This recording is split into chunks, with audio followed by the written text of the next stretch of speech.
What is up, guys? Welcome back to the channel. My name is Steve. I hope you are doing well today. And today we are talking about another special pair of Jordan 5s. It's been a great year for Jordan 5s because it's the 30th anniversary, I believe it is, which is crazy to think about.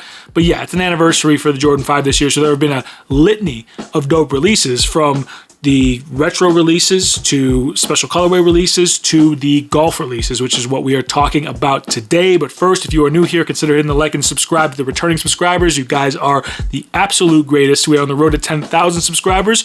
We are a small channel, but we are growing. And keep in mind, guys, I have some of my favorite sneaker books linked in the description below. And because this is a golf sneaker, I am adding a couple of my favorite golf books of all time to read as well. It's not just like technical how to swing books. These are human interest, exciting, dope golf books to curl up with as we move into winter and possibly another quarantine. But let's get into it, guys. These dropped for the Masters, part of a collection of sneakers that Nike dropped for the Masters this week. Congrats to Dustin Johnson on that amazing win. I mean, that guy has killed it this year. So today we are talking about the Jordan 5 Low G's in the Miami Dolphins colorway. No, they're not. But really though, don't they look like Miami Dolphins colors? For real. No, this is the Masters collection, or the rather lucky than good collection, if you will. And this is surprisingly to me, a dope Jordan 5. I didn't think I was going to like these as much as I like the other Jordan 5 cleats. But before we get into that, let's take a closer look.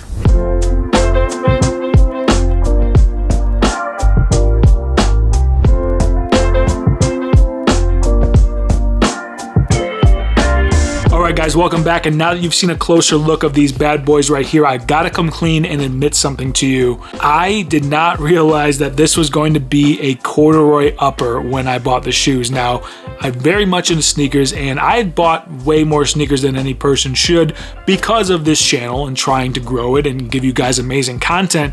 So I gotta admit, when I saw these, I assumed it was a white leather upper. I didn't look at it too close. I just went for the buy button, and unfortunately I didn't even get them in my size. So I'm going to bless one of my friends with one of these pairs if it fits them, or probably just have to unload it to somebody else. But yeah, I didn't realize that these were an all corduroy upper, and I'm kind of in love with it. So I'm definitely gonna have to try to find my size at some point. Maybe I can trade with somebody. But so that is what I've realized is the theme with the rather lucky than good collection slash Masters release colorways that Nike has been doing with a lot of their golf sneakers, or traditional golf models as well. And this one just, you know, it could have been an all leather and I would have been fine with it, but this is just an added touch, an added bonus that is super unique and not something that you see. I mean, when have you really seen a corduroy covered shoe? That's pretty rare. But what I like is that this doesn't take it in any crazy direction. They went with a nice crispy white, pretty much all white colorway with a little bit of hits of green and the orange up here. And now in the other releases, this orange, or how they would incorporate maybe this orange on the other models, is definitely more of a gold color. This comes off as way more orange, and that's why I jokingly referred to these as the Miami Dolphin 5s, because this green and that orange with the white just looks like Miami Dolphins to me. I've been watching the Dolphins a lot too, keeping up with Tua, because he should have been a Detroit Lion, but my organization is terrible. So like I said, you get the all white upper with the white laces, you get the hits of green here and the orange, and of course you get a dope embroidered Jumpman at the top of the tongue there, and it's that nice kind of flat, durable type of material here at the top, which is going to clean up well, which leads me into my reservations about this sneaker using as a regular golf shoe, because I don't know how this corduroy is going to hold up to like dirt and stuff. I mean, I could easily see this getting covered in grass stains and dirt and really like setting in there because it's corduroy. You're probably going to have to, actually, you're definitely going to have to spray this with that protective layer stuff that, you know, where people like spill the red wine on it and it just glides off.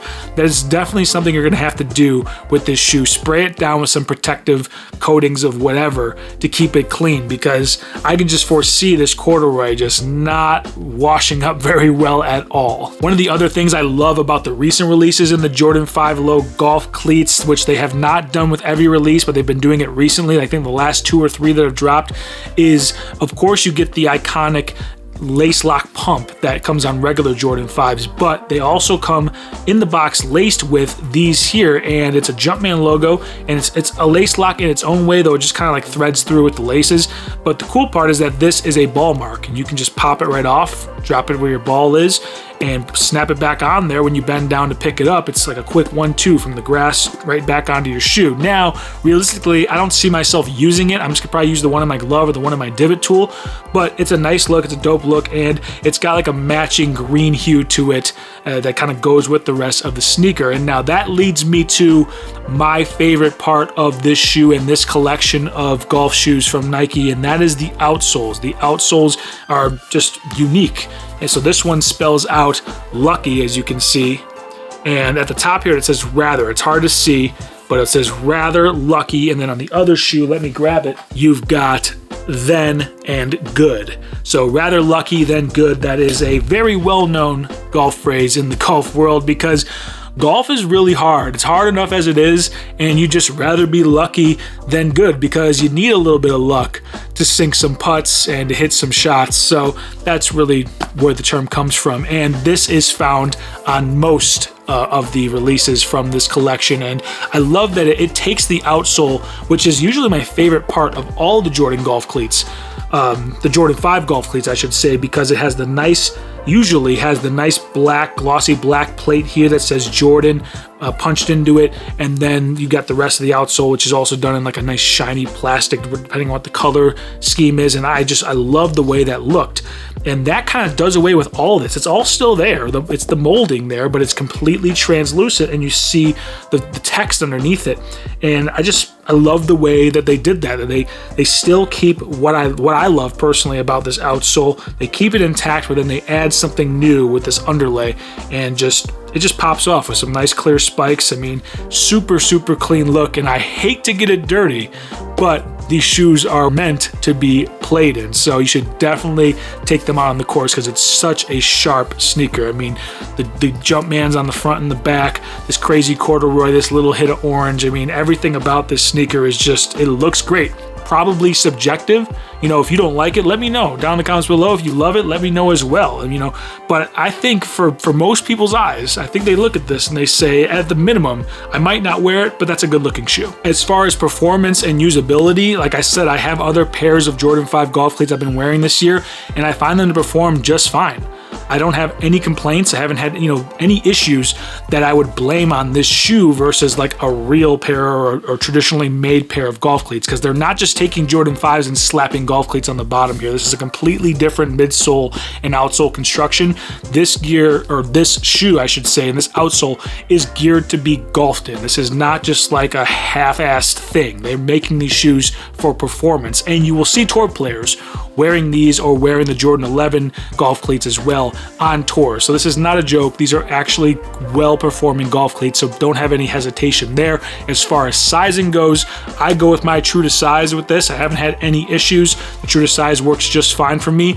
Just enough room to be comfortable, but not too loose to cause any issues with my swinging. So all in all, this is just fantastic, and I've been cycling through a lot of golf cleats recently in recent years and trying to find the right ones, and I found that maybe it's just because I like Nike so much. There's definitely some inherent bias there, but the Jordan brand and the Nike cleats, now the Nike cleats are different and have different fits and things like that, but the Jordan brand cleats in particular have just been money. I really enjoy playing with them. It's a nice confidence boost. You feel like you're a little bit more stylish. You feel like you got something good going for you. I mean, the legacy of Michael Jordan on your feet. I mean, it's just like the Be Like Mike commercials. Come on. How do you not want to step up to the tee box feeling more confident in a pair of these over just a regular old pair of golf cleats? And that does it for me, guys, on this video on the Jordan 5 low golf cleats in the rather lucky than good colorway, or as I call it, the Miami Dolphins colorway, a supremely dope golf cleats, something that's going to turn heads, something that I think a lot of people are going to be into. So let me know down in the comments below what you think about this bad boy right here. And of course, if you haven't yet, hit that like and subscribe, join the family, hit the bell so you're notified. I post about 1 to 2 times, maybe 3 times a week, depending on how many shoes I get in and, you know, time and everything. I do have an 8-month-old son and we are living in a pandemic, but I'm doing my best to crank out the most highest quality content I can for you guys because we are on the road to 10,000 subscribers and we are growing every single day. And I very much appreciate all of your likes, your comments, subscriptions. Your engagement is what helps push these videos out to other people that want to see dope content like this. So thank you. You don't know how much I appreciate you guys. And lastly, consider checking out some of the books I have linked below, my favorite sneaker books, and I've added a few of my favorite golf books to this video specifically for you golf fans to check out as well. And with that being said, I very much appreciate your time. I'm so proud of you for sticking it to the end of this video, and you guys are phenomenal. And I hope you have a good day, good evening, good night whenever you're watching this, and I will see you guys on the next one. Peace.